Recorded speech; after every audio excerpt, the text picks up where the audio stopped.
Shalom saudara-saudara yang dikasihi Tuhan. Selamat bergabung di dalam program Tuhan adalah Gembalaku. Sebuah program di mana kita bersama-sama merenungkan firman Tuhan. Firman yang meneguhkan iman agar kita hidup menyenangkan hati Tuhan dan menjadi berkat bagi sesama.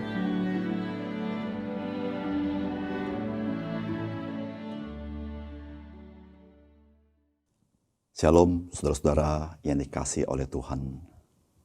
Kehidupan manusia tidak luput daripada kesulitan, penderitaan, air mata.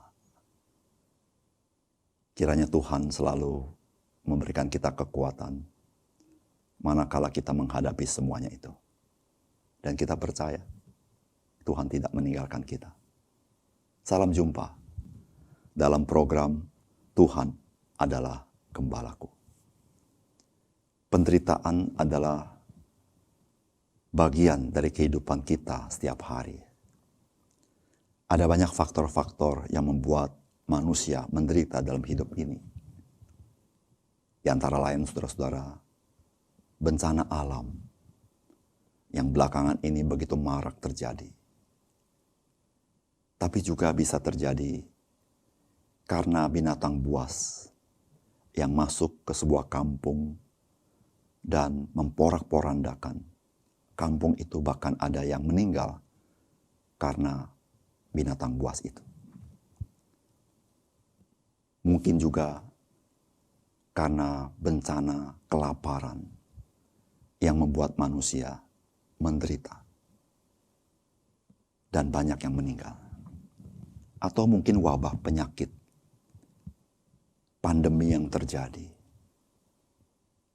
Saudara-saudara yang kasih dalam Tuhan, semua itu adalah faktor-faktor yang membuat manusia menderita, bahkan banyak yang meninggal. Tetapi jikalau kita memperhatikan dengan baik-baik, ternyata faktor yang paling besar yang membuat manusia itu menderita, bahkan banyak yang meninggal, adalah manusia itu sendiri. Manusia itu sendiri yang paling banyak membunuh sesamanya. Bukan bencana, bukan hewan, bukan kelaparan. Berapa banyak manusia yang tewas terbunuh di dalam sebuah peperangan. Berapa banyak manusia yang terbunuh karena dendam manusia dengan sesamanya. Saudara yang kasih dalam Tuhan,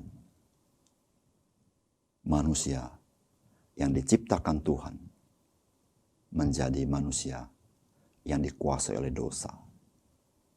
Dan perbuatan dosa adalah membawa penderitaan bagi umat manusia.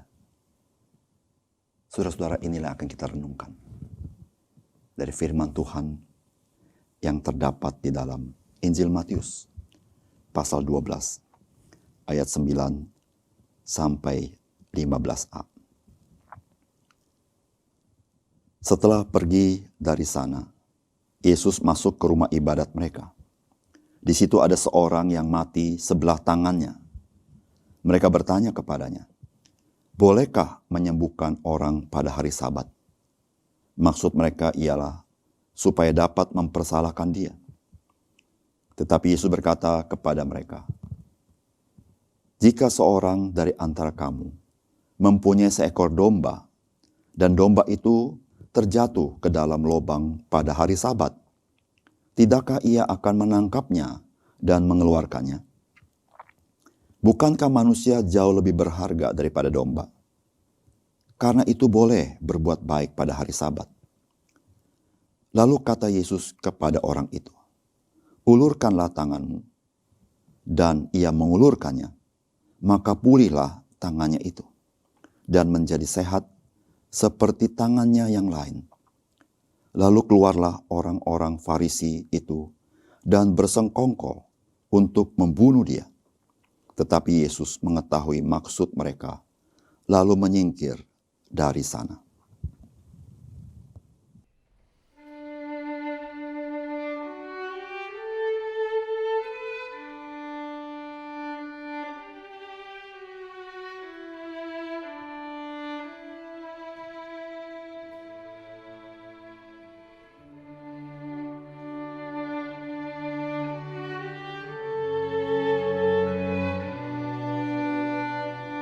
Saudara-saudara yang dikasihi oleh Tuhan, kisah yang kita baca dari firman Tuhan hari ini bisa sangat mengejutkan kita.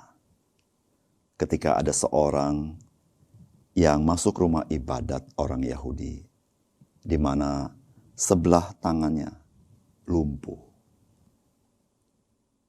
Apa yang mengejutkan kita adalah, yaitu pertanyaan dari orang-orang yang beragama, yang religius. Begini pertanyaannya, saudara-saudara. Bolehkah menyembuhkan orang pada hari Sabat?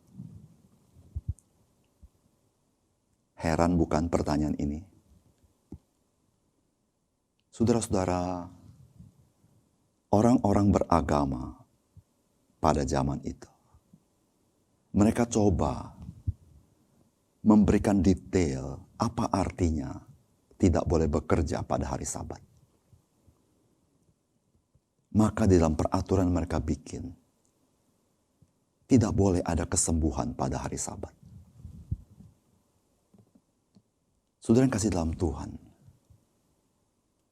oleh karena itu mereka mencobai Yesus, supaya bisa mempersalahkan Yesus, jikalau Yesus menyembuhkan orang. Apa tanggapan Tuhan Yesus terhadap pertanyaan yang seperti ini? Saudara, yang pertama, Tuhan Yesus mengajar kepada mereka, marilah berbuat baik, bukan hanya kepada milik kepunyaanmu sendiri, tetapi kepada semua orang. Saudara, menarik sekali respons Tuhan Yesus terhadap pertanyaan ini adalah, Ia menceritakan jikalau ada seorang di antara kalian yang mempunyai seekor domba, dan domba itu terjatuh, bukankah ia akan menangkapnya dan mengeluarkannya, meskipun hari Sabat? Saudara, domba itu adalah milik orang itu sendiri.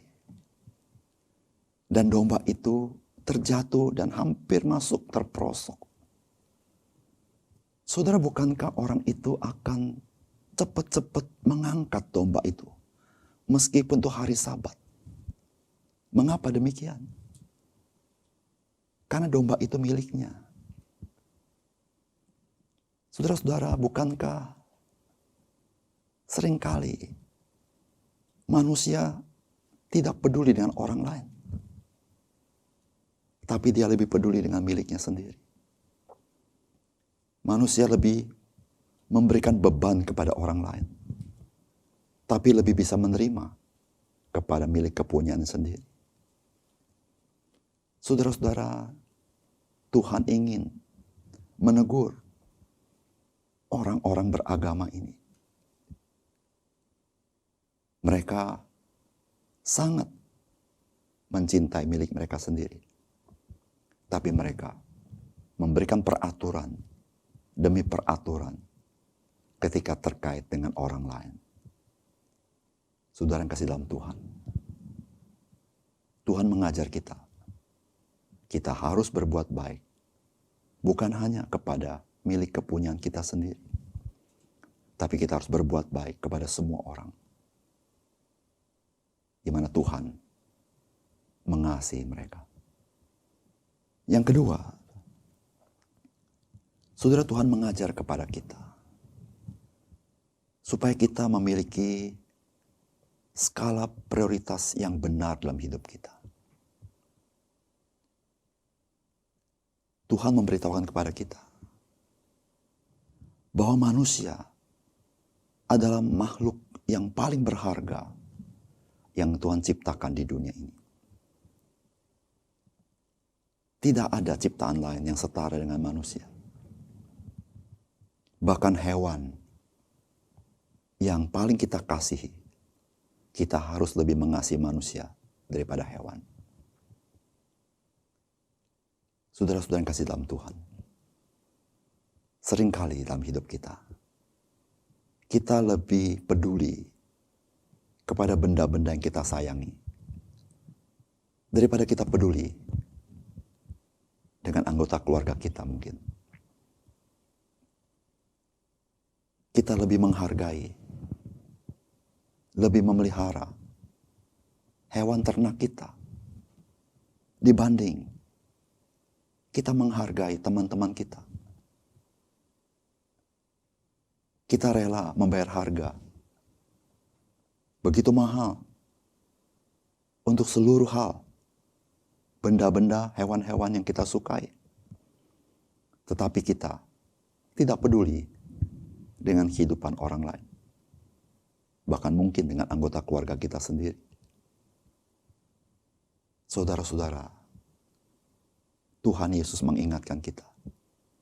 Mari kita mempunyai prioritas yang benar dalam hidup kita. Manusia lebih berharga daripada hewan. Manusia lebih berharga daripada benda-benda yang mahal sekalipun. Dan kita tidak boleh mengorbankan manusia demi hal-hal itu. Karena Tuhan menaruh manusia dalam harkat dan martabat yang terhormat. Dicipta dalam gambar dan rupa Tuhan. Ketika kita berbuat baik kepada manusia, kita menyadari manusia adalah ciptaan Tuhan yang paling berharga. Adalah sebuah kehormatan bisa berbuat baik kepada ciptaan Tuhan yang paling mulia. Yang ketiga, saudara-saudara, Tuhan Yesus mengajar kepada kita, tidak ada hari, tidak ada waktu yang kita tidak boleh berbuat baik. Setiap waktu, setiap hari adalah kesempatan bagi kita untuk berbuat baik. Apa yang dipermasalahkan oleh orang-orang beragama pada zaman itu? Yaitu hari Sabat. Saudara, pada hari Sabat, Tuhan mengatakan supaya kita mengkuduskan hari Sabat. Artinya, jangan kita berkonsentrasi kepada pekerjaan-pekerjaan kita. Tapi kita mengkonsentrasikan diri kepada Tuhan.